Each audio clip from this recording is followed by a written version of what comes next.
नमस्ते दोस्तों। इस बार मैं आपके लिए वोकेबलरी सेक्शन में फ्रीज़ वर्ड लेके आई हूँ। फ्रीज़ का मतलब होता है जमना बेसिकली।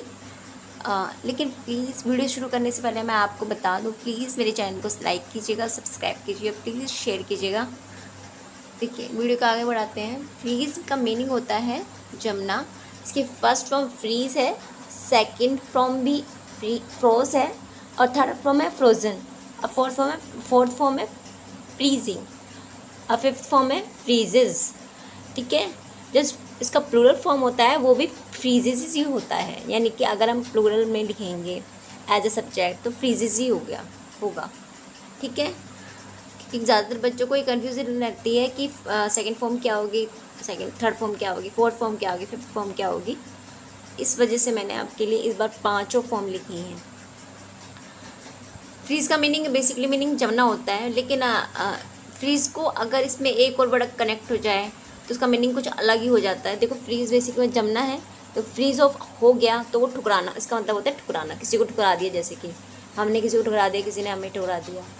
तो फ्रीज़ ऑफ मतलब ठुकराना, फ्रीज़ आउट मतलब हतोत्साहित करना, निराश हो जाना, या फिर फ्रीज़ ओवर का मतलब होता है बर्फ़ से पूरी तरह ढका होना। अब फ्रीज़ ड्राई का मतलब ठंडा करना।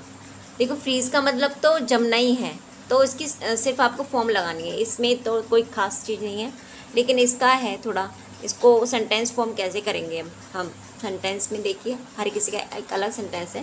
पहला वर्ड है freeze. The cat is freezing in the cold. जो कैट थी यानी कि जो बिल्ली थी ठंड में जम रही थी या सिकुड़ रही थी, ये भी बोल सकते हैं, ठंड में जम रही थी। सेंस निकालते हैं हालांकि हर चीज़ का।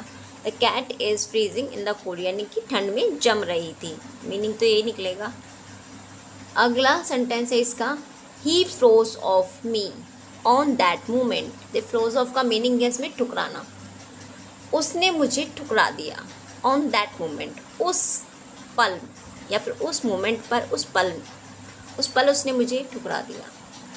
अगला है sentence, you talks freezes out me sometime.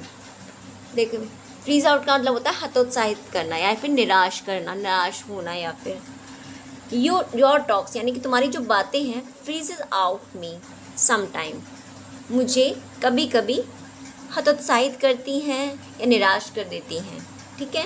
देखिए उसमें टॉक्स हैं, ये प्लूरल है, लेकिन मुझे लगता है इसका भाव जो है ना सिंगुलर का आ रहा है। जब हम भाव सिंगुलर का आता है तो हमें उसे जो वर्ब्स होती है या हेल्पिंग वर्ब होती है उसको सिंगुलर की तरह यूज़ करते हैं। लेकिन आपको अगर कहीं लगता है कि मैं कहीं मिस्टेक कर रही हूँ तो आप प्लीज़ मुझे कमेंट सेक्शन में या फिर कमेंट बॉक्स में कमेंट कर सकते हैं कि आपका वहाँ पे कुछ मिस्टेक है या गड़बड़ है, तो मैं आपकी सलाह को सही लगेगी तो मैं ज़रूर मानूंगी।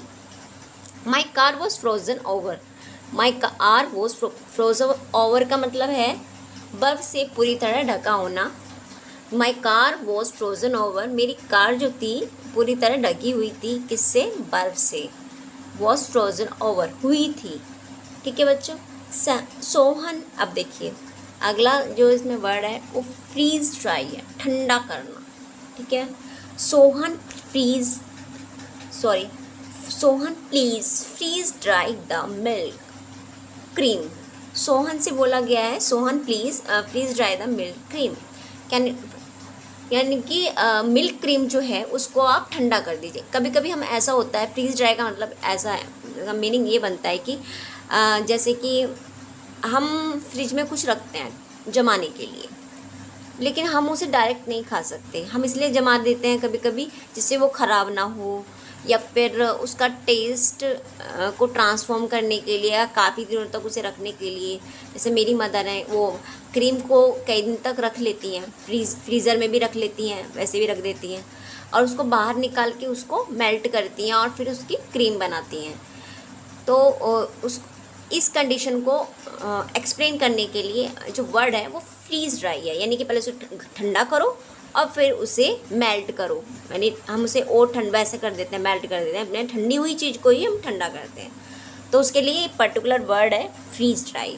तो सोहन से कहा गया, Sohan please freeze dry the milk cream. Milk cream को फ्रिज में से निकाल के ठंडा कर दो, इसका सेंस ये निकल के आ रहा है। आज के लिए सिर्फ इतना ही दोस्तों। अगली वीडियो में मैं दूसरा वर्ड लेके आऊँगी। Thank you.